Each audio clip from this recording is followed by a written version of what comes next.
हिंदवी स्वराज्य काय होतं तर हुकुमशाही, तानाशाही या विरुद्ध त्यांनी पुकारलेला लढा होता.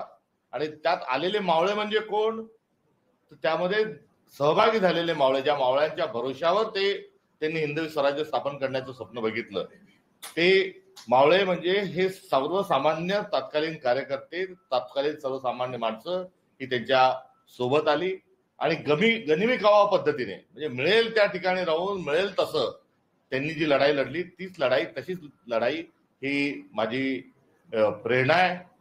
आणि हिंदवी स्वराज्यामध्ये तत्कालीन धर्म मार्तंड जी होती यांनी सातत्याने शिवाजी महाराजांना अडवलं. शिवाजी महाराजांच्या बद्दल उलटसुलट लिहिणारी जमात ही त्यावेळेस अस्तित्वात होती. एवढंच नव्हे तर शिवाजी महाराजांचा राज्याभिषेक होऊ नये यामध्ये खोड घालणारे लोक तत्कालीन व्यवस्थेमध्ये त्या ठिकाणी होते. आणि या सर्व प्रवृत्ती आजही दुर्दैवाने अस्तित्वात आहे. आणि या प्रवृत्तीच्या विरोधात लढा हा काँग्रेस देईल हा ठाम विश्वास या निमित्तानं या ठिकाणी आपल्या सगळ्यांना देऊ इच्छितो. त्यामुळे हिंदवी स्वराज्याला अर्थ हा अनेक बाजूंनी होता. छत्रपती शिवाजी महाराज केवळ औरंगजेबाशी, निजामाशी, आदिलशहाशी आदी इत्यादींशीच नाही लढले, तर ते तत्कालीन धर्मव्यवस्थेशी पण त्यांना लढावं लागलं. आणि त्या धर्मव्यवस्थेशी लढत असताना वारकरी संप्रदायासारखे जे प्रवाह होते, जे बसवेश्वर सारखे जे प्रवाह होते, जे चक्रधर स्वामींच्या निमित्तानं जे आध्यात्मिक प्रवाह निर्माण झालेले होते, त्या प्रवाहांची कास शिवाजी महाराजांनी धरली होती. आणि शिवाजी महाराजांची तीच शिकवण ही बहुजन हिताय बहुजन सुखायची शिकवण ही पुढे घेऊन जाण्याची संधी या निमित्तानं, प्रदेशाध्यक्षाच्या संधीच्या निमित्तानं मला लाभलेली आहे. तेव्हा आमची लढाई ही सुस्पष्ट स्वरूपाची आहे. आदिलशाहीच्या, औरंगजेबाच्या, निजामशाहीच्या विरोधातली लढाई म्हणजे राज्यव्यवस्थेशी आणि अर्थव्यवस्थेशी त्यांची लढाई होती. आज ती कॅप्चर सिस्टीमची आणि मुठभर भांडवलदारांच्या सोबत लढाई हाताशी घेऊन ज्या सत्ताधारी काम करतात आहे त्या विरोधात, त्या अर्थशास्त्राच्या विरोधात आम्हाला लढा पुकारायचा आहे. आणि दुसरीकडे मुठभर लोकांचाच धर्म आहे, धर्मव्यवस्था आमच्याजवळ असली पाहिजे, राज्यव्यवस्था आमच्याजवळ असली पाहिजे, ही जी प्रवृत्ती आहे, आज आम्हीच आम्हीच धर्म मार्तंड अशी वृत्ती आहे. त्या वृत्तीच्या विरोधात हा आध्यात्मिक वसा घेऊन जात असताना आम्हाला लढायचंय. आज इतकी वर्ष पुढे आल्यानंतर आध्यात्मिक आणि राजकीय स्वरूपामध्ये शिवाजी महाराजांना आदर्श मानून माझी ही कारकीर्द राहणार आहे. मी आपल्या सगळ्यांना स्वागत करतो, धन्यवाद देतो की आज टिळक भवनात मी रितसर काम करण्याच्या पहिल्या दिवशी आलेलो असताना आपण या ठिकाणी आले. आणि आज शिवजयंती देखील आहे. या निमित्तानं आपलं सगळ्यांचं स्वागत करतो. आणि शिवाजी महाराजांच्या प्रेरणेने त्यांनी दिलेल्या सामाजिक दर्शनाच्या माध्यमातूनच माझी कारकीर्द राहील याची ग्वाही देतो, याची शपथ आपल्या सगळ्यांच्या साक्षीने या ठिकाणी घेतो. धन्यवाद. सर, गड किल्ल्यांचं जतन जे आहे ते झालं पाहिजे, अनेक वर्षापासून बोललं जातं, परंतु ते पूर्णत्वात येताना पाहायला मिळत नाही. आज सुद्धा छत्रपती संभाजी महाराज यांनी सुद्धा म्हटलेलं आहे की गड किल्ल्यांचं संवर्धन जे आहे ते झालं पाहिजे. तुमची काय भूमिका आहे, काय सरकारचे काम आहे?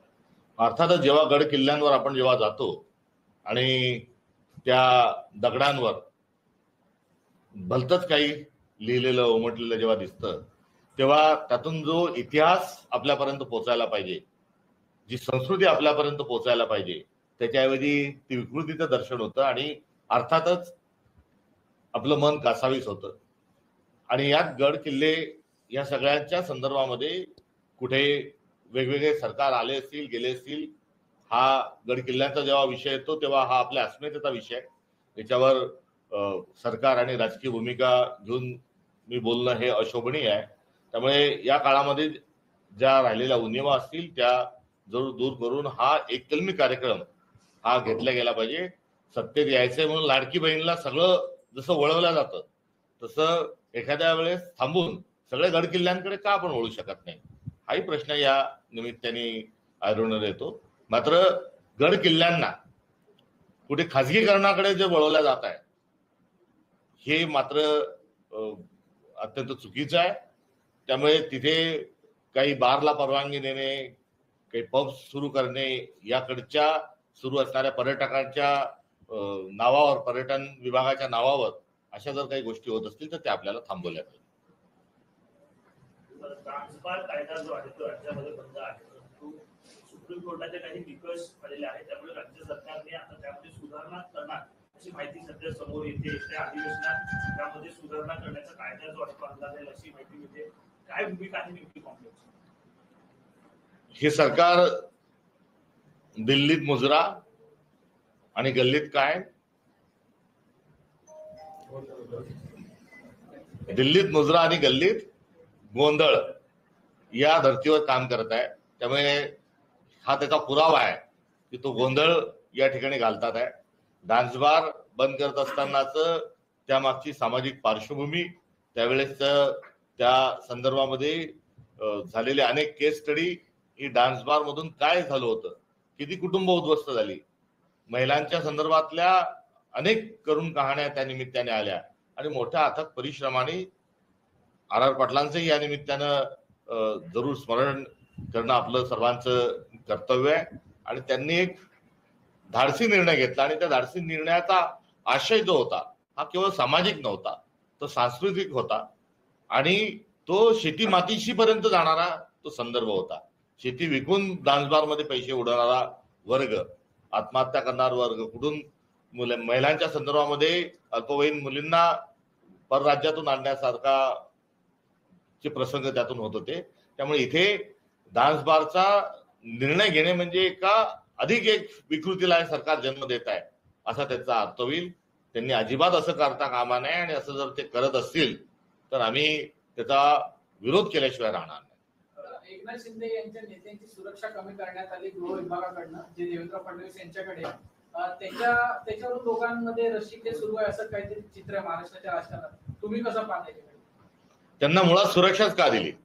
तो सुरक्षा यासाठी दिली की हे जेव्हा आमदार इकडे तिकडे जेव्हा फिरत होते राज्यभर किंवा त्यांच्या मतदारसंघात, तेव्हा एक घोषणा, एक आरोळी सर्वदूर कार्याकोपऱ्यातून येत होती, 50 खोके एकदम ओके.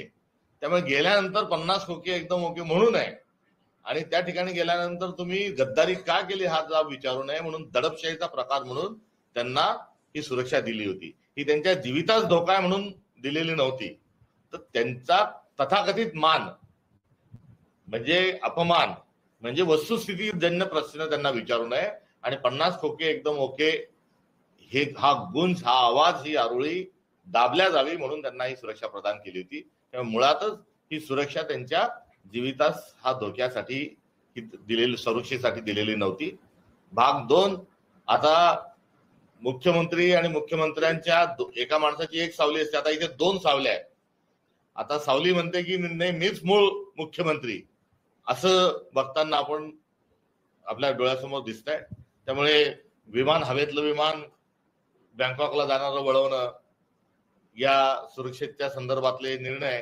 त्यामुळे आता चित्रपट बघायला करमणुकीसाठी जाण्याची आवश्यकता नाही. या सरकारचा कामकाज बघितलं तर करमणूक होईल अशी हा करमणुकीचा आणि गोंधळाचा कार्यक्रम राज्य सरकार सध्या खेळतोय. सध्या दिल्लीला 56 इमारती ज्या आहेत त्या निष्कासित करण्याचे आदेश देण्यात आलेले आहेत, परंतु यामध्ये असं वरकरणी तरी असं दिसून येते की या सर्वसामान्य नागरिकांची बिल्डर मार्फत खोटे कागदपत्र दाखवून फसवणूक करण्यात आलेली आहे. परंतु निर्णयामुळे ह्या सगळ्यांच्याच घरावर वरवंटा फिरणार आहे. ही लोक आक्रोश करत आहेत. शासन म्हणतंय की आम्ही सर्वोच्च न्यायालयात जाऊ, पण दरम्यानच्या काळात या इमारती कदाचित पाडल्या जाऊ शकतात. मुंबई अख्खी अडाणींच्या घशात टाकण्याचा, पर्यायाने या बिल्डर्सच्या घशात टाकण्याचं एक षडयंत्र महायुतीच्या सरकारच्या माध्यमातून हे सुरू आहे.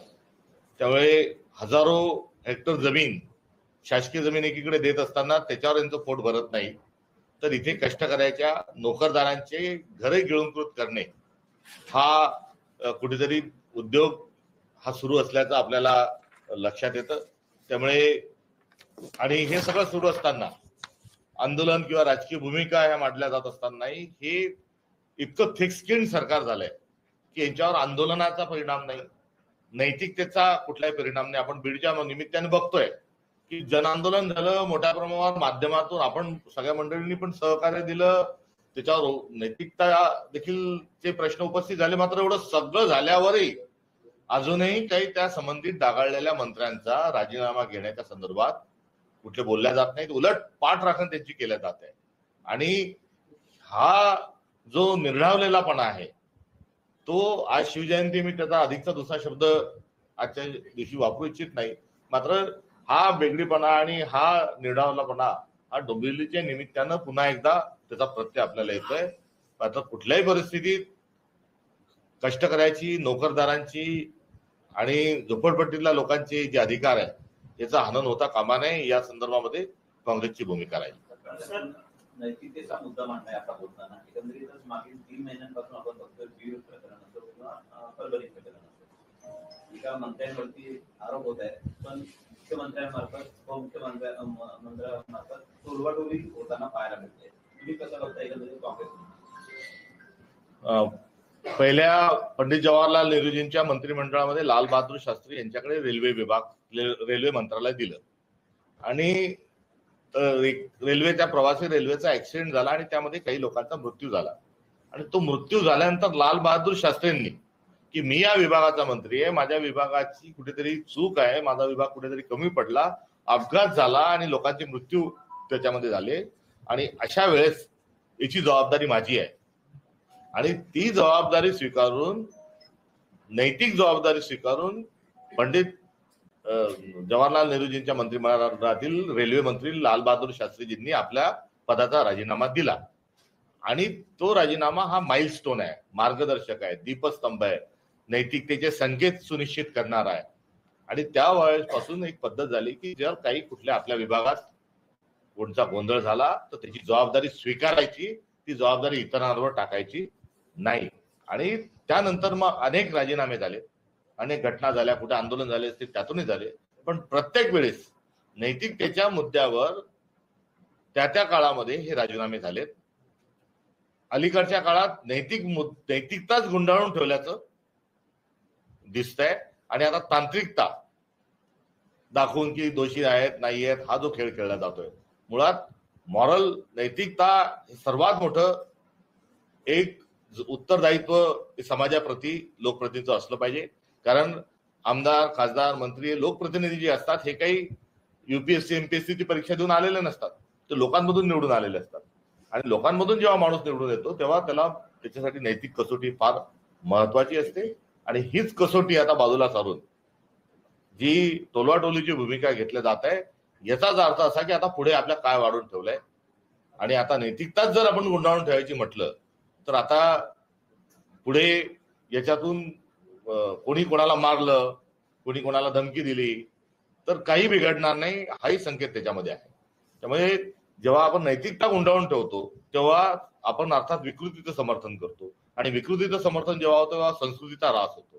त्यामुळे या प्रकरणातून संस्कृतीचं रक्षणाचा आणि संस्कृतीचा मोठ्या प्रमाणावर ऱ्हास होत आहे, ही अत्यंत खेदाची, दुःखाची बाब आहे आणि चिंतेची देखील बाब आहे. सर, ज्या पद्धतीने सरकार स्थापन झालेलं आहे, कोल्डवॉर पाहिलं की मुख्यमंत्र्यांकडून अनेक वेळा निर्देश दिले जात आहेत की कुठल्याही गोष्टी बाहेर गेल्या नाही पाहिजेत, कुठल्या गोष्टी बाहेर गेल्या पाहिजेत, परंतु कॅबिनेटच्या अजेंडे सुद्धा बाहेर जातात. त्यामुळे अखेर काल मुख्यमंत्र्यांना त्यांच्याच मंत्र्यांना जो अर्ज इशारा द्यावा लागला की अशी गोपनीयतेची शपथ आपण घेतलेली आहे तर त्याचं पालन होणं गरजेचं आहे. की हा आता खूप मोठं आम्हाला बहुमत मिळालंय, सत्ता आम्हाला मिळाली आहे. आता ती बहुमत आणि सत्ता जरी मिळाली असेल त्याचे खूप वेगवेगळे आयाम आहे आणि ती त्यांच्याकडून कंट्रोल होत नाहीये. का कंट्रोल होत नाही? कारण त्याच्यामध्ये अनेक प्रवृत्ती त्याच्यामध्ये घुसलेल्या आहेत आणि या घुसलेल्या ज्या प्रवृत्ती आहेत या काही देवेंद्र फडणवीसांना नेता मांडण्याकरता, मुख्यमंत्री मांडण्याकरता काही तयार असल्याचं दिसून येत नाही.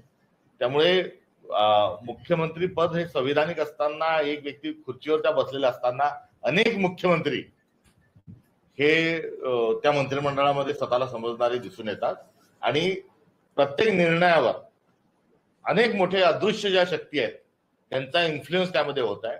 आणि हे आपण जे सांगितलं तो अजेंडा मीटिंगचा जो लीक करून आता या बाहेरचे जे अदृश्य हात आहेत त्यांचे फोन मंत्र्यांना जाऊन त्यांनी त्यांच्या सोयीचे निर्णय करून घेणे, हे काम त्यातून चाललेला आहे हा त्याच्यातून स्पष्ट स्वरूपाचा संकेत आहे. काही दिवसांपूर्वी एकनाथ शिंदे यांचा सत्कार शरद पवार यांनी केला, ज्याचा विरोध शिवसेना युबीटी गटाकडनं करण्यात आला होता. मात्र शरद पवार गटाकडनं त्याचं समर्थन करण्यात आलं. तर काँग्रेसचा नेमका त्याकडे बघण्याचा दृष्टिकोन काय? महाराष्ट्राचं एकंदरीत राजकारण जे आहे ते आपल्या सगळ्यांच्या समोर आहे. आता त्या राजकारणामध्ये आजची परिस्थिती जी आहे ती पण आपल्या सगळ्यांच्या समोर आहे. मात्र मुळात समाजकारण राजकारण हे दोन वेगवेगळे पैलू महाराष्ट्राने पहिल्यापासून सांभाळलेले आहेत.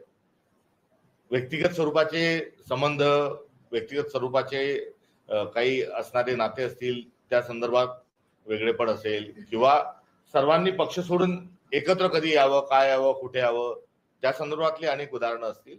तर मला असं वाटतं की प्रत्येक गोष्टीत राजकारण सोयीचं गैरसोयीचं न बघता जो आपला पूर्वगामी महाराष्ट्राचा एक वसा आहे, एक सांस्कृतिक जी आपली ओळख आहे ती आपण टिकून ठेवली पाहिजे. कुठे आपले लाईक डिसलाईक किंवा आपल्याला जर काही राजकीय भूमिकेतून चालत नसेल, रुजत नसेल, पसत नसेल, तर जेव्हा समाज म्हणून, समाज म्हणजे काय तर आपण सर्वजण, आणि ते आपण सर्वांमध्ये सर्वच पक्ष येतात, सोयीचे गैरसोयीचे सगळेच विषय येतात.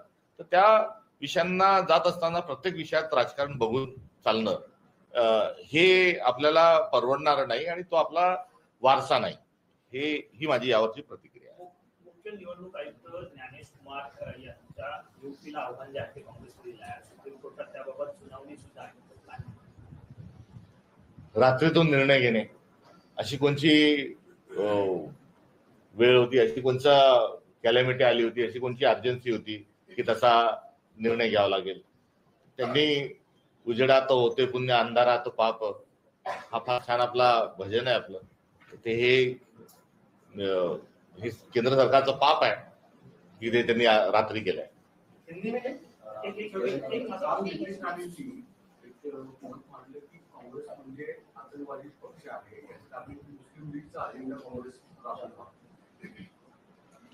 त्यांना काही खूप गांभीर्याने घेण्याची बहुतेक आवश्यकता नाही.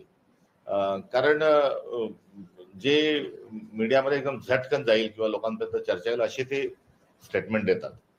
मुळात जेव्हा त्यांनी हे समजून घ्यावं की मुस्लिम लीग आणि आज ते ज्या भाजपत आहेत त्यांचा जो जनसंघाच्या पूर्वीचा जो काही नाव होतं त्यांच्या पक्षाचं, हे युतीच दोघ जण होते. बंगालमध्ये श्यामाप्रसाद मुखर्जी हे उपमुख्यमंत्री होते, तो मुस्लिम लीगचा मुख्यमंत्री होता. त्यामुळे भाजप आणि मुस्लिम लीगच अलायन्स होतं असं म्हटलं तरी चुकीचं ठरणार नाही. त्यामुळे आणि काँग्रेस ही नेहमी त्या उजव्या विचाराच्या विरोधात राहिली आहे. मग ती मुस्लिम लीग असेल, ते राष्ट्रीय स्वयंसेवक संघ असेल. त्यामुळे त्यांचं हे बोलणं जरा त्यांनी जाणून जर घेतलं, तर पाळामुळं जर त्यांनी शोधली, तर त्यांना भाजप आणि मुस्लिम लीगच दोन एक असल्याचं आणि दोघांचा अजेंडा सेम असल्याचं ध्यानात येईल. संजय राऊतांनी असं म्हटलंय की जेव्हा महाविकास आघाडी सरकार स्थापन झालं तेव्हा उद्धव ठाकरे जे आहेत एकनाथ शिंदे यांना मुख्यमंत्री करणार होते, पण ते ज्युनियर नेते होते म्हणून महाविकास आघाडीच्या नेत्यांनी त्यांना विरोध केला. या विषयावर इतका सगळा विषय आपल्याला सगळ्यांना चबळून आलाय. आता फार आता नव्या काळात आता माझ्या नव्या कार्तिकडून नवीन काहीतरी आपण अपेक्षा आणि प्रश्न विचारत ही माझी विनंती केला.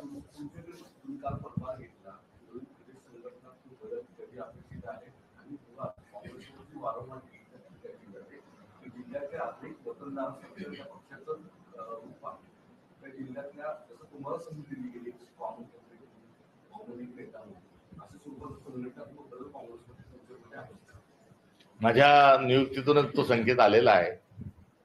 आप सब समझदार हो, समझदार को इशारा काफी आहे.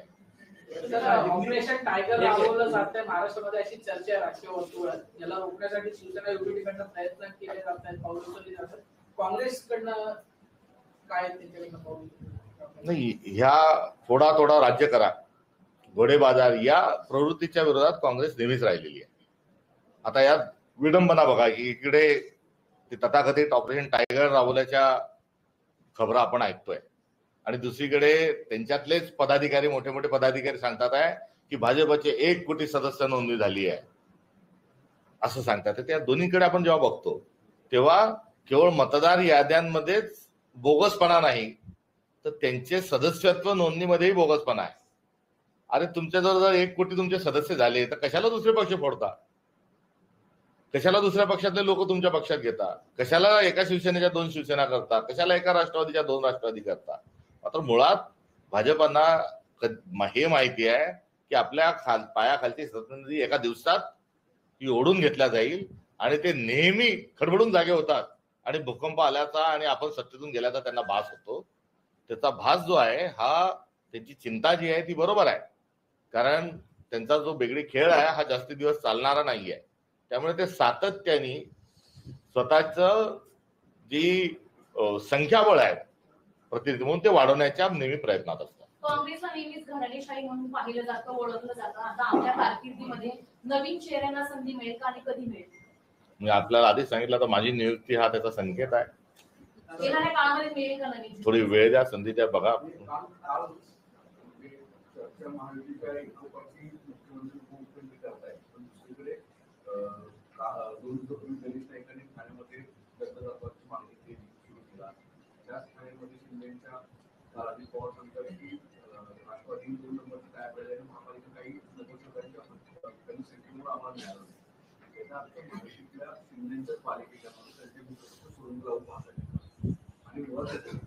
कोकण आणि ठाण्यामध्ये काँग्रेस काही अधिक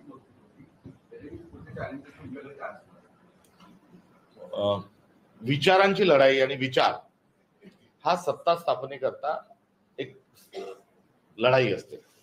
आणि जेव्हा विचार आम्ही घेऊन जातो तेव्हा लोक आम्हाला मतं देतात राजकीय पार्टींना, आणि नंतर सत्ता येते आणि मग ती सत्ता त्या विचाराच्या अनुषंगाने दाबावी हे आपलं ही एक सायकल आहे, सूत्र आहे. पण अलीकडच्या काळात विचार बाजूला ठेवून केवळ सत्ता याकडे फोकस झालेला आहे. आणि जी महायुती आहे ही महायुती कुठेतरी भाजपचा विचार एका ठिकाणी त्यांचा असेल, मात्र तोही विचार फार क्षीण झालेला दिसतोय. केवळ सत्ता, पॉवर. आणि याचं उदाहरण हे आहे की विचार घेऊन पुढे जात नाही भाजप, तर ईडी घेऊन पुढे जाते. संविधानिक मूल्य बाजूला सारून ते दडपशाही पुढे घेऊन जात आहे. त्यामुळे त्यांचा सत्ता हे लक्ष राहिलेलं आहे. आणि अर्थात हे देऊन गेलेले नव्याने त्याच्यात सामील झालेले जे 2 उपमुख्यमंत्री आहेत हे सत्ता म्हणूनच गेलेले आहेत. आता जिथे सत्ता म्हणून तुम्ही जाल तिथे सत्ता एका ठिकाणी गुन्ह्या गोविंदाने नांदू शकत नाही. विचार म्हणून जर गेले असाल तर विचार एकत्र राहू शकतो, विचारातून कृती होऊ शकते. मात्र सत्ता गेल्यानंतर सत्तेतून संघर्ष होईल आणि तो आपल्याला आता सारखा पाहत राहावा लागेल.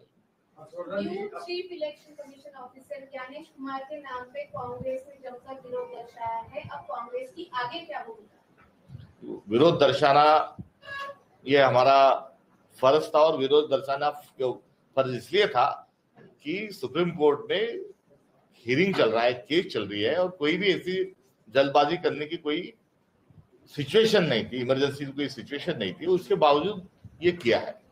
तो हम अभी सत्ता के बाहर हैं.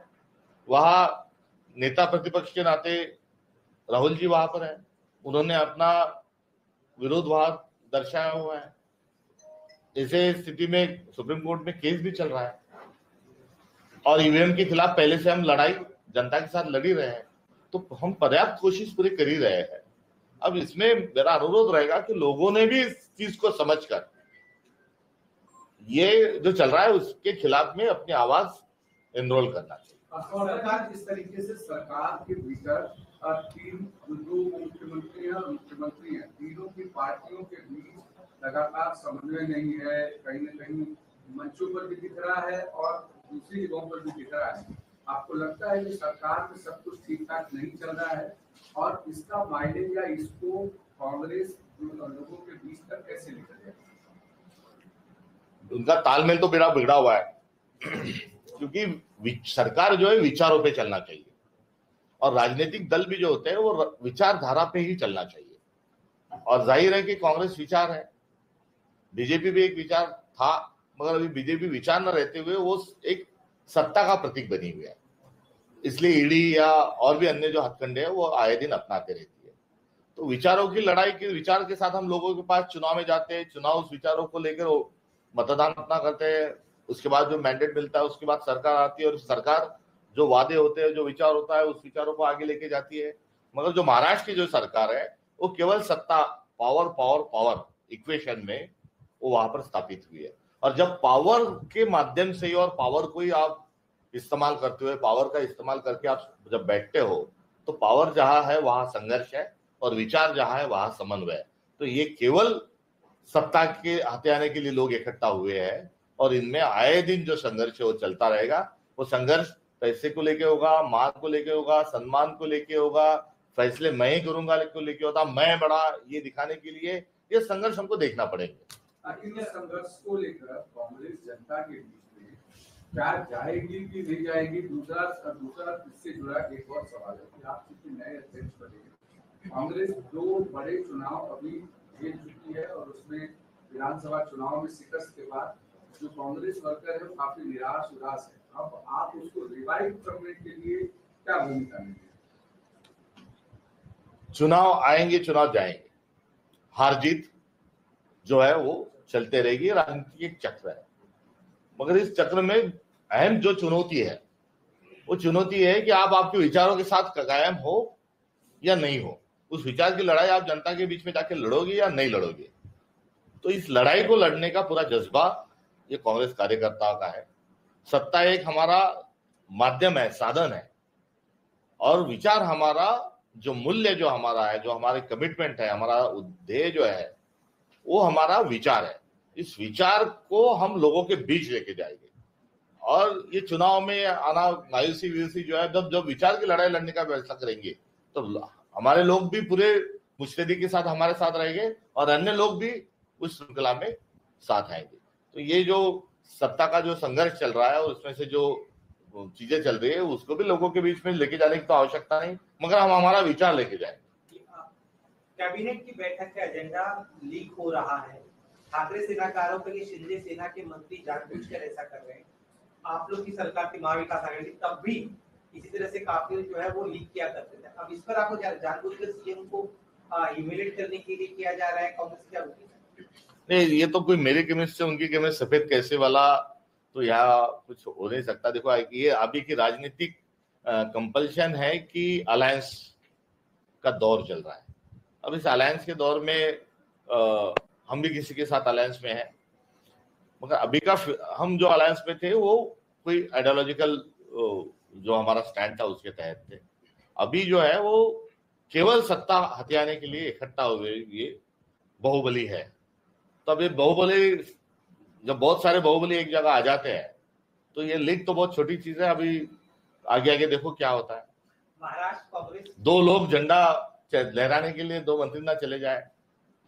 महाराष्ट्र कांग्रेस की जो जमी जमाई व्यवस्था रही है उसने कभी भी कार्यकर्ताओं को बढ़ने नहीं दिया। तो ऐसे में अब आप जब आपने चार्ज लिया है तो यहाँ पे जो शिक्षण सम्राट है, कारखाना सम्राट है, जिन्होंने कभी कार्यकर्ताओं को बढ़ने दिया, उन्हें किस तरह से आप कंट्रोल में रखेंगे ताकि जमीन पर बैठने वाले काम करने वाले कार्यकर्ताओं को मौका मिले?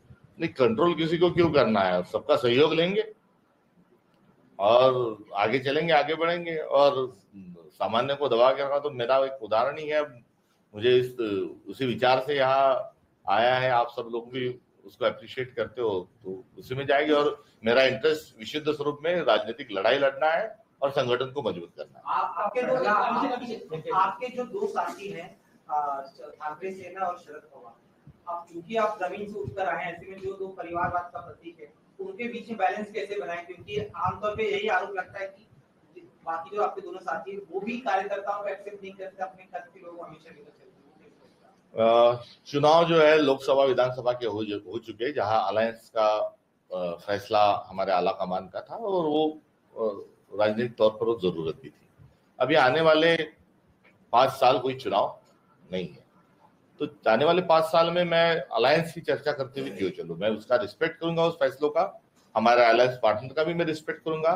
मगर मुझे महाराष्ट्र प्रदेश कांग्रेस कमेटी का अध्यक्ष बनाया हुआ है, तो मैं इस पूरे महाराष्ट्र में जो 288 सीट्स है उसमें हमारी पार्टी वहां कैसे काम करे उसके तरफ मेरा ध्यान ज्यादा है।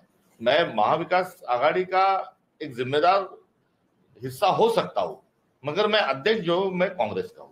और अभी अलायंस की कोई बात नहीं, अभी क्या होगा नहीं होगा, आगे कैसे क्या होगा या आगे की बात है, तो मैं फुल फ्लेज महाराष्ट्र प्रदेश कांग्रेस कमेटी की जिम्मेदारी का उधर निर्वाह करने के लिए कमिटेड हूँ। आप अध्यक्ष के तौर पर चार्ज लिए हैं, पहली प्राथमिकता कांग्रेस के लिए आपकी महाराष्ट्र में क्या होगी? दूसरी प्राथमिकता, 3 प्रमुख प्राथमिकताएं आपको बतौर अध्यक्ष क्या चीजों को मानते हैं कि कांग्रेस में किसकी जरूरत है आज के समय में पूरे कांग्रेस को आगे स्टैंड करने के लिए, फॉर्मली मजबूत करने के लिए? सामने कॉर्पोरेशन के चुनाव है, महापालिकाओं के चुनाव, क्या 3 प्रमुख आपके? 25 तारीख को सुप्रीम कोर्ट में जो लोकल बॉडी इलेक्शन को जो फैसला है उसके तरफ हम सबका ध्यान है, आपका भी ध्यान उसके तरफ, उसको देखकर इस प्रायोरिटी को अलाइन किया जाएगा, क्योंकि उस वक्त यदि वो आ जाते तो फिर जाहिर है कि हमको उसी पे पूरा ध्यान देना होगा। मगर उसके अलावा आपने 3 बोले, मैं तो जो 10 है पहले वो बताना चाहूंगा। मगर चलो, तो इसमें किसान आज बहुत परेशान है, फसलों को दाम नहीं, दिन ब दिन दाम गिरते जाते हैं। अरहर की बात हम ले तो अरहर अभी कल्टीवेट हो चुका है, और जब वो फसल घर में आई तब केंद्र सरकार ने अरहर को ऑस्ट्रेलिया से इंपोर्ट किया। वहां से लेके तो सोयाबीन को दाम नहीं, कपास को दाम नहीं, ऑनियन का जो प्रॉब्लम है वो अपनी जगह है। तो ये सारे किसानों की जो समस्या है उसको लेके हम आंदोलनात्मक भूमिका पे जाने के लिए और उस समस्या को एड्रेस करना ये प्रायोरिटी है। युवाओं की, बेरोजगारों की जो समस्या है उनके भी समाधान और उनके भी हौसला अफजाई और उनकी समस्या की तरफ भी ध्यान आकर्षित करना ये भी प्रायोरिटी है। और इसके साथ सबसे बड़ी जो चुनौती है और अब जो प्रायोरिटी कांग्रेस के माध्यम से रहेगी, तो ये कांग्रेस तो ये संविधान जो निर्माण हुआ उसमें 300 जो लोग थे, बाबा साहेब अम्बेडकर जी ने जो ड्राफ्टिंग कमेटी के अध्यक्ष थे उसको लिखा, मगर उस कमेटी में तो जो मेजोरिटी जो थी, और मेजोरिटी नहीं तो 2/3 जो लोग थे वो कांग्रेस के थे, 230 के आसपास। जब वहां पहली संविधान सभा में बैठे तो उन्होंने जो सत्ता देखा वो तो सत्ता हथियाने का देखा नहीं, और उसके पीछे चले जाए तो आजादी का भी जो था वो केवल सत्ता हस्तांतरण नहीं, तो भारत कैसा होना चाहिए ये था। मेरे कहने का मतलब जो है, तात्पर्य में इन दोनों चीजों को इसलिए मैंने फ्लैग किया कि इससे मेरी बात को और ताकत मिलेगी। आज महाराष्ट्र में जरूरत क्या है, तो महाराष्ट्र की जो सामुदायिक सार्वजनिक जो सद्भावना है उसमें बहुत ज्यादा बड़े पैमाने पे गिरावट है। कौन किसी जाति का सरनेम पूछ के, जो महाराष्ट्र में कभी नहीं था कि आप कौन हो का इशारा आपकी जाति क्या है, धर्म से बहुत ज्यादा आगे अब जात पूछने लग गए, कौन किस जात का है, क्या जात का है वो देख के चलने लगा है। ये बात यही नहीं रुकी, तो सामान लेने के लिए जब बाजार जाते हैं तो अपनी जात का होगा तो उसी के दुकान से सामान लाया जाए, उसी के दुकान से कपड़ा लाया जाए। ये आज महाराष्ट्र में बदकिस्मती से हमें देखना पड़ रहा है। और इसके साथ साथ कोई धार्मिक कार्यक्रम होते हैं तो उस धार्मिक कार्यक्रम में वहां उद्बोधन के लिए कौन बुलाए, तो अपने जाति के आदमी को बुलाओ। यहां तक जो सद्भावना में गिरावट है ये बहुत चिंता की बात है, और इस सद्भावना को ऊपर लाना, और आज महाराष्ट्र में सबसे ज्यादा आवश्यकता किसी चीज की है तो सद्भावना की है। और सद्भावना ये सत्ता के खेल में कहीं बैठता है नहीं बैठता है, अपनी जगह है, मगर हमारी जो गरिमा है, हमारी जो लिगेसी है, हमारी जो परंपरा है वो इस सद्भावना को बढ़ाने के और हमें धकेलती है, हमारी जिम्मेदारी बताती है कि समाज जरूरत सद्भावना की है, और आज सद्भावना का झंडा कंधे पे लेके आगे चलने की आवश्यकता है। ये भी हमारी एक बहुत बड़ी प्रायोरिटी थैंक यू। है।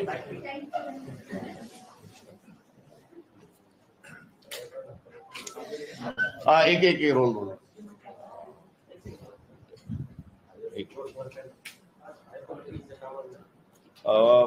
शिवाजी महाराजांच्या जयंतीच्या निमित्तानं महाराष्ट्र धर्म जागवावा हा आपल्या सगळ्यांच्या समोरचा एक व्रत घेण्याचा, शपथ घेण्याचा दिवस असतो। आणि महाराष्ट्र म्हणजे काय, तर महाराष्ट्र धर्म, आपण सगळेजण सर्व जाती धर्माचे एक आहोत, हे आपलं स्पिरिट आहे, हा आपला संस्कार आहे।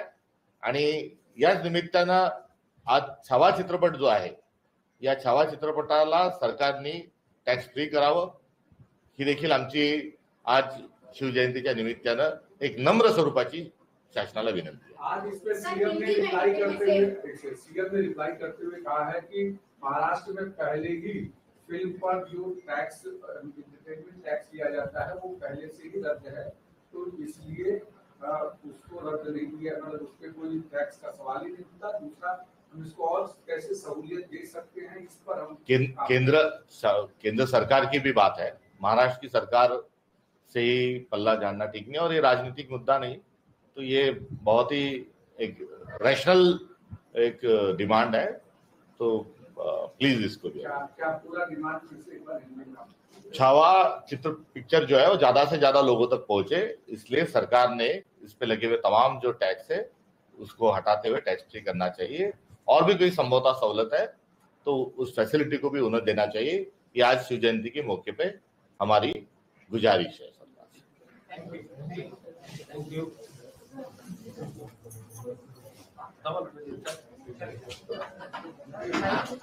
काढून घ्या म्हणजे मग